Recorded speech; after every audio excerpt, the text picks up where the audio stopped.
Hello दोस्तों, मैं Vijay Shukla CYS के यूट्यूब चैनल में आपका स्वागत है। और 2023 के नोबेल प्राइज़ों की शुरुआत हो चुकी है और पहला नोबेल प्राइज़ जो है फिजियोलॉजी या मेडिसिन के क्षेत्र में घोषणा की जा चुकी है। कैटलिन कारिको और ड्रू बीशमैन को ये अवार्ड दिया जाएगा। ये अवार्ड जो है उन्होंने mRNA आधारित कोविड वैक्सीन टीके की तकनीक ईजाद की।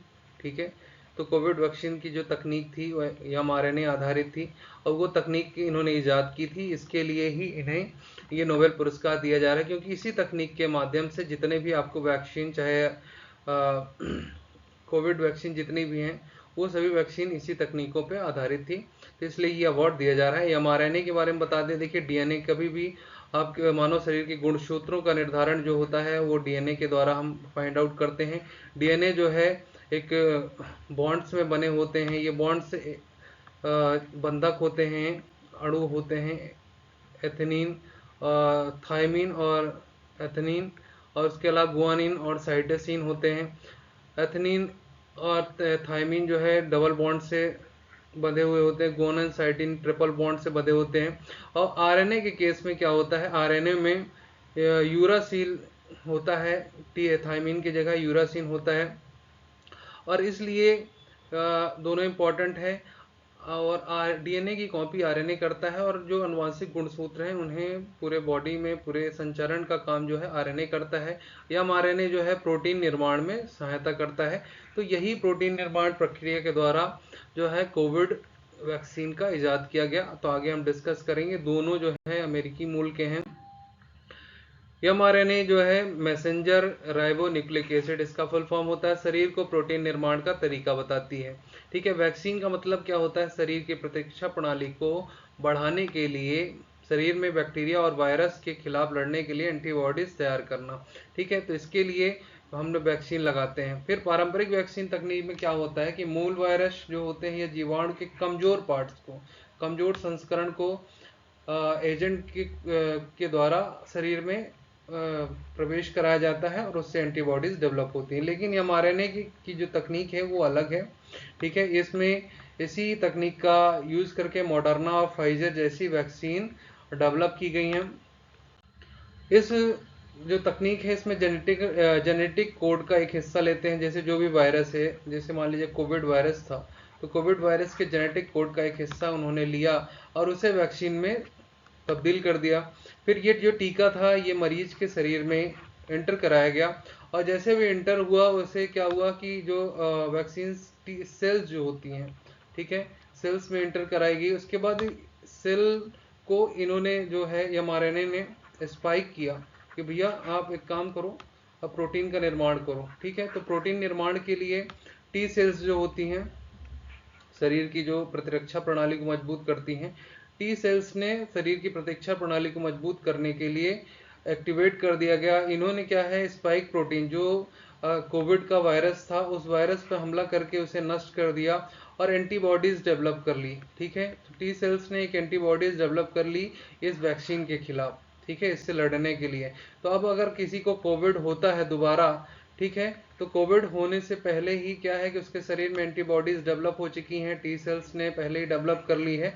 तो अब वो वायरस जब आएगा तो तुरंत टी सेल रिएक्ट करेगा और उसे मार देगा। ठीक है, तो वो जो प्रोटीन है वो शरीर में, देखिए वायरस डाला गया शरीर में, और वायरस डालते ही उसके लड़ने के लिए हमारे ने प्रोटीन डेवलप किया।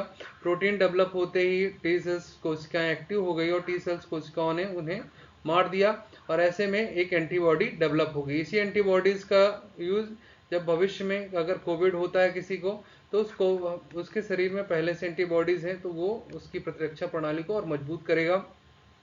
ये तकनीक जेनेटिकल निर्देशों के जरिए डीएनए की भाषा को हमारे शरीर में बनाने और चलाने वाले प्रोटीन में बदल देती है। माने इस प्रकार की mRNA तकनीक इतनी इंपॉर्टेंट है कि ये शरीर के डीएनए को चलाने के लिए क्या इंपॉर्टेंट है, कौन सी एंटीबॉडीज है, वो प्रोटीन बनाने में कारगर और सहायक होती है। mRNA वैक्सीन एक तरह के शरीर की प्रतिरक्षा प्रणाली को वायरस के खिलाफ लड़ने में प्रशिक्षण देती है। mRNA तकनीक मानव शरीर में एक प्रकार से ट्रांसलेटर है कि भैया ये बीमारी है, ठीक है, मान लीजिए टीबी है या और भी बीमारियां हैं, तो किसी भी बीमारी के खिलाफ ट्रांसलेट करती हुई है ये प्रोटीन आपको इंपॉर्टेंट है, ये चाहिए और इसे आप इससे एंटीबॉडीज डेवलप करिए। टीका लगवाने वाले व्यक्ति को कोरोना संक्रमण होता है तो उसके शरीर में एंटीबॉडीज फिर रहती हैं।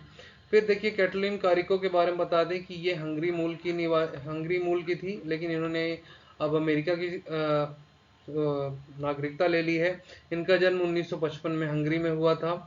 कारिगो ने 1978 में प्रो बायोकेमिस्ट्री से स्नातक, 82 से पीएचडी हंगरी यूनिवर्सिटी से पीएचडी की। 1985 में अमेरिका जाने से पहले वो हंगरी के अकादमी ऑफ साइंस में बायोलॉजिकल रिसर्च सेंटर में काम करती थी। वर्तमान में कारिगो जो है यूनिवर्सिटी ऑफ पेंसिल्वेनिया में न्यूरो सर्जरी की प्रोफेसर है। ठीक है, तो ये सब इनके बारे में पर्सनल है। देखिए इतना आपके एग्जाम में नहीं पूछता है, आपको इम्पोर्टेंट ये होना चाहिए कि कहाँ से बिलोंग करती हैं, दोनों अमेरिकन मूल के हैं।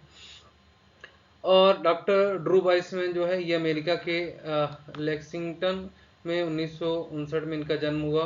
ये Weissman Penn Institute of RNA innovation के निर्देशक भी हैं। वर्तमान में पेंसिल्वेनिया यूनिवर्सिटी में ये भी प्रोफेसर हैं। तो दोनों ने मिलके इस पे काम किया।